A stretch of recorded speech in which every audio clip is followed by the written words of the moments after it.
Bab 19. Kecurigaan Sandi. Sandi melihat ponsel Renata bergetar. Dia mengambil ponsel itu dan melihat ada sebuah nomor yang mengirim pesan. Sandi melirik Renata yang sudah terlelap.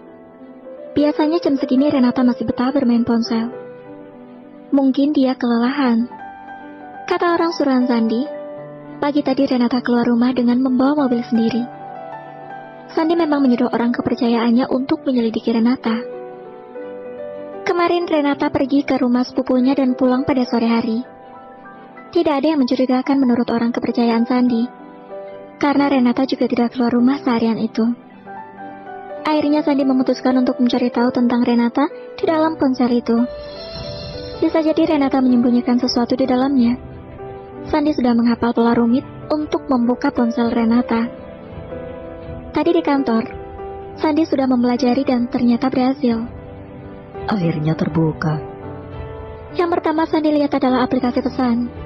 Belum lama tadi ada sebuah pesan masuk dari nomor yang tidak dikenal. Sebaiknya kamu cepat mentransfer uang itu. Kalau tidak, kamu akan tahu sendiri akibatnya. Sandi melotot tidak percaya setelah membaca pesan di ponsel Renata.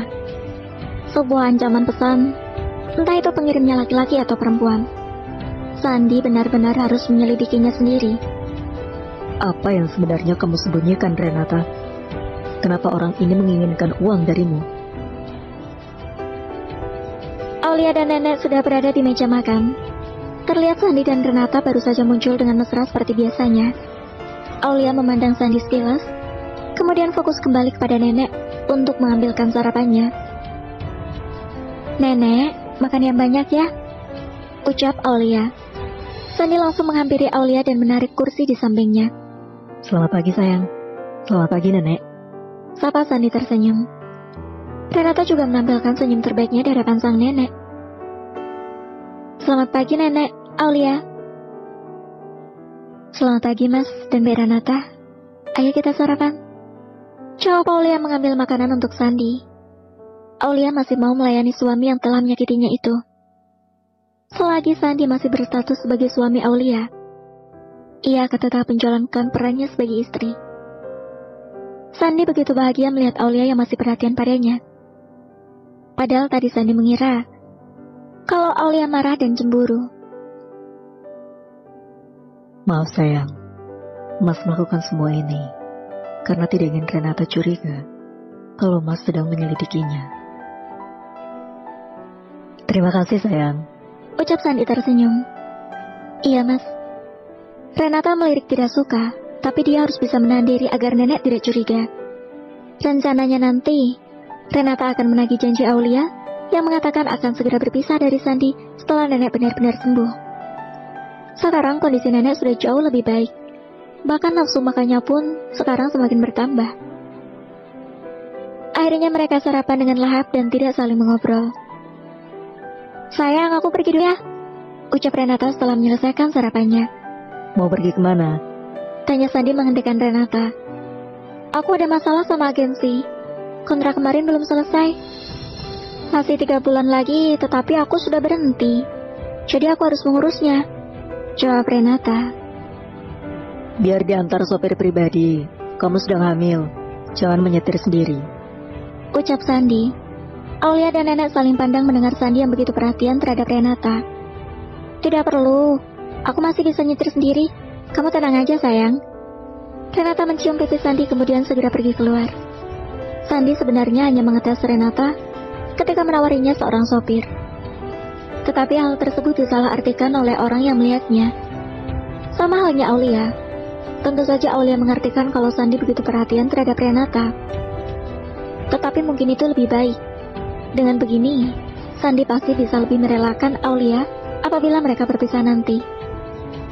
Mas berangkat ke kantor dulu ya, sayang, Nenek, ucap Sandi berpamitan. "Iya, Mas, hati-hati." Jangan lupa makan siang dan sholat, nak, ucap Nenek Sari. Akhirnya Sandi berangkat ke kantor dengan membawa mobil sendiri. Aulia, Nenek sudah menyewa pengacara untuk perceraian kalian, dan dia akan mengurus berkas-berkas surat cerai agar segera diserahkan ke pengadilan agama. Aulia menatap nenek dengan tatapan yang sulit diartikan. Tapi nenek bisa melihat kesedihan di mata wanita cantik itu. Terima kasih, Nek. Hari ini Aulia berpamitan dan bersiap untuk pergi ke Jogja. Karena akan ada acara fashion show, di mana di sana rancangan Aulia juga akan ditampilkan. Ucap wanita itu. Apa kamu benar-benar siap akan berpisah dengan Sandina? Aulia tersenyum dan mengangguk. Aulia sangat siap. Lagi pula Mas Sandi juga sudah ada Mbak Renata yang akan menjadi istri sahnya. Aulia yakin Mas Sandi akan lebih bahagia bersama dengan Mbak Renata, karena mereka memang sudah lama saling mencintai. Nenek menyentuh tangan Aulia. Kamu yang sabar ya, Nak.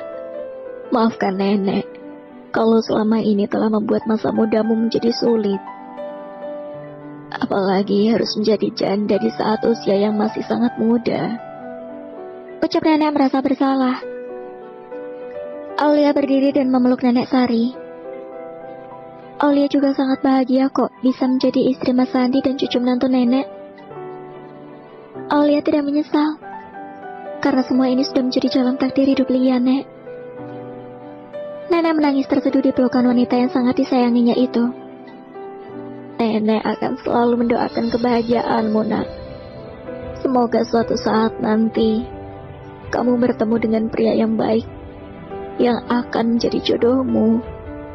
Aulia ikut menangis. Kedua wanita beda generasi itu sama-sama saling mencurahkan isi hatinya lewat air mata. Sedangkan di sisi lain, Sandi mengemudikan mobilnya bukan ke arah kantor, melainkan dia sedang mengikuti Renata. Sandi memutuskan untuk menyelidiki Renata sendiri. Dia ingin tahu sebenarnya apa yang disembunyikan oleh Renata darinya. Dan tentang masalah pesan yang mengancam Renata itu, Sandi tidak percaya kalau Renata akan bertemu dengan agensi modelnya. Sebenarnya mau kemana dia? Sandi masih terus mengikuti mobil Renata dari jarak yang lumayan sedikit jauh. Renata membelokkan mobilnya ke sebuah rumah yang sangat asing, karena rumah itu bukan milik saudara Renata. Sandi menghentikan mobilnya di seberang jalan dan masih terus mengawasi Renata yang baru saja memarkirkan mobilnya di halaman sebuah rumah minimalis yang memiliki pagar tidak terlalu tinggi. Sebenarnya dia mendatangi rumah siapa? Sandi masih terus memantau. Renata terlihat keluar dari dalam mobil dan disambut oleh seorang pria yang baru saja keluar dari dalam rumah tersebut. Sandi membelalakan matanya tidak percaya ketika melihat Renata dan pria itu berpelukan mesra. Bahkan pria itu mencium pipi Renata. Wanita brengsek. Ternyata selama ini dia berselingkuh. Sandi memukul setir mobilnya. Sandi merasa sangat marah dan emosi. Bukan karena cemburu, melainkan dia marah karena merasa tidak dihargai sebagai seorang suami. Apalagi pria yang sedang memeluk mesra Renata adalah pria yang sangat ia kenal. Roni. Sejak kapan mereka bersama? Ya, pria yang bersama Renata adalah Roni, sahabat baik Sandi. Akhirnya kedua orang itu masuk ke dalam rumah. Ternyata selama ini kalian berdua telah bermain di belakangku. Lihat saja nanti. Aku akan membuat perhitungan dengan kalian. Bersama